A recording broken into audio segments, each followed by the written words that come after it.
వేప చెట్టు మహిమ మలయాళ జానపద కథ చందమామ నుండి.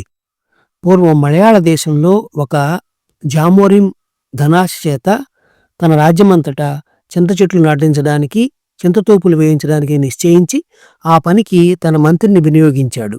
ఆ రాజ్యంలో నంబియార్ అనే గొప్ప వైద్యుడుండేవాడు. మూలికా వైద్యంలో నంబియారుకు యావద్భారత ఖ్యాతి ఉండేది.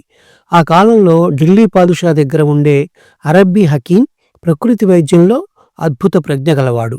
నంబియారు కూడా దాదాపు ఆయనతో సమానమైన వైద్యుడని ప్రజలు ఎంతో గొప్పగా చెప్పుకునేవారు.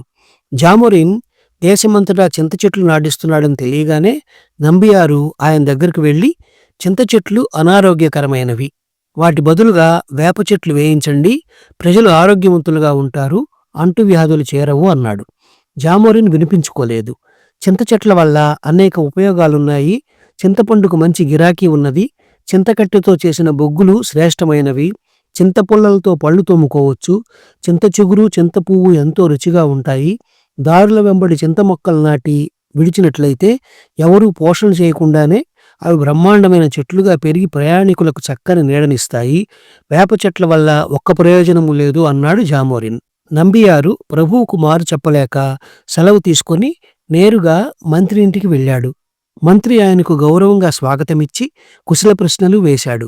నంబియారు మంత్రి ముఖంలో ఏదో గమనించిన వాడిలాగా నటిస్తూ ఆయన కనురెప్పల కింద నోటిలోనూ చూసి నాడి పరీక్షించసాగాడు. మంత్రి నవ్వుతూ, ఎందుకిలా పరీక్షిస్తున్నారు, మీ దయ వల్ల నా ఆరోగ్యానికి ఏమీ లోపం లేదు కదా అన్నాడు.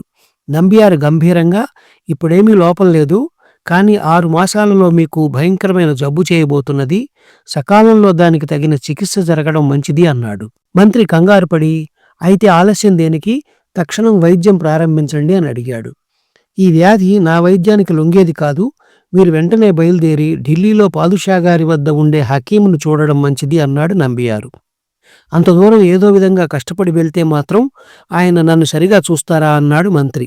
హకీం గారికి అటువంటి తేడాలేమీ లేవు, ఆయన కడు బీదవారికి కూడా ఆదరంతో చికిత్స చేస్తాడు, మీరు వెంటనే బయలుదేరడం అన్ని విధాలా మంచిది అన్నాడు నంబియారు. వ్యాధి విషయంలో నంబియారు చెప్పిన దానికి తిరుగులేదు కనుక మంత్రి 1 సంవత్సరం సెలవు తీసుకుని ఢిల్లీకి ప్రయాణం కట్టాడు. ఆయన బయలుదేరేటప్పుడు నంబియారు ఒక సలహా ఇచ్చాడు.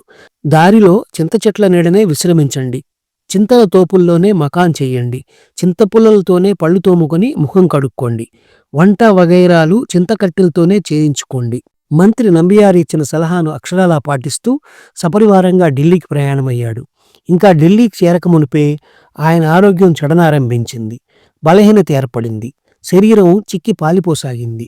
ఆహా, నంబియారంత తెలివిగల వైద్యుడు, ఈనాడు వచ్చిన రోగాన్ని ఆయన ఆనాడే పట్టగలిగాడు అనుకుంటూ మంత్రి అతి బలహీన స్థితిలో ఢిల్లీ చేరాడు.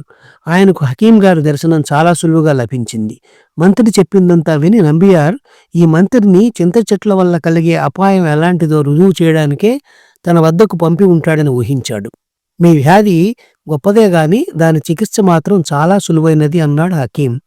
అదేదో చెప్పండి, మీకు యావజ్జీవం రుణపడి ఉంటాను అన్నాడు మంత్రి.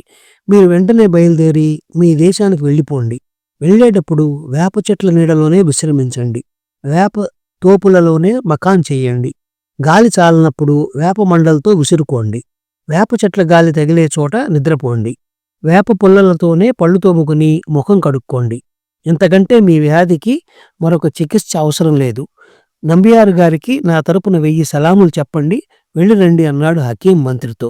ఇదే సలహా మరొక వైద్యుడెవడైనా ఇచ్చి ఉంటే మంత్రికి గురి ఉండకపోను.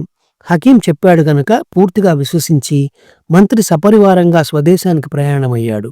హకీం చెప్పిన ప్రకారమే ఆయన వేప చెట్ల నీడ విశ్రమిస్తూ వేప చెట్ల గాలి అనుభవిస్తూ దారిలోనే తన ఆరోగ్యాన్ని తిరిగి సంపాదించగలిగాడు. స్వదేశానికి చేరేసరికి పూర్వం కన్నా రెట్టింపు బలము, ముఖకళ ఆయనలో కనబడింది. మంత్రి ఇల్లు చేరగానే నంబియారు ఆయనను చూడవచ్చాడు. మంత్రి తన అనుభవాలన్నీ నంబియారుకు వివరంగా చెప్పాడు. మనం ఒకసారి జామోరిన్ గారి వద్దకు వెళ్దాం, మీ అనుభవాలను గురించి ఆయన స్వయంగా వినడం చాలా ముఖ్యం అన్నాడు నంబియారు. ఇద్దరు కలిసి జామోరిన్ దగ్గరికి వెళ్లారు. జామోరిన్ మంత్రి అనుభవాలు విని చాలా ఆశ్చర్యపోయాడు. ఇందులో నా తప్పు చాలా ఉన్నందుకు మీరిద్దరూ నన్ను మన్నించాలి, మంత్రి గారికి ఏ జబ్బు లేకుండానే నేను ఆయనను ఢిల్లీ ప్రయాణం కట్టించాను, చింత చెట్ల వల్ల కలిగే హాని ఏలిన వారికి నిరూపించడమే నా ఉద్దేశం ఆ తర్వాత వేప చెట్ల మహిమను హకీం గారు నేను చెప్పకుండానే నిరూపించారు. ఇప్పటికైనా ప్రజల మేలు కోరి మీరు చింత చెట్లు నాటించడం మాని వేప చెట్లు నాటించండి. అవకాశం ఉన్న ప్రతి చోట వేప తోపులు వేయించడం మంచిది అన్నాడు నంబియారు. జామోరిన్ మారుమాట చెప్పకుండా తన రాజ్యమంతటా వీలైనన్ని వేప చెట్లు నాటించి వనమహోత్సవం జరిపించవలసిందిగా ఉత్తర్వు చేశాడు. ఈ కథ నచ్చినట్లయితే షేర్, లైక్, సబ్స్క్రైబ్ చేసి పక్కనున్న గంట ఐకాన్ని కొట్టండి.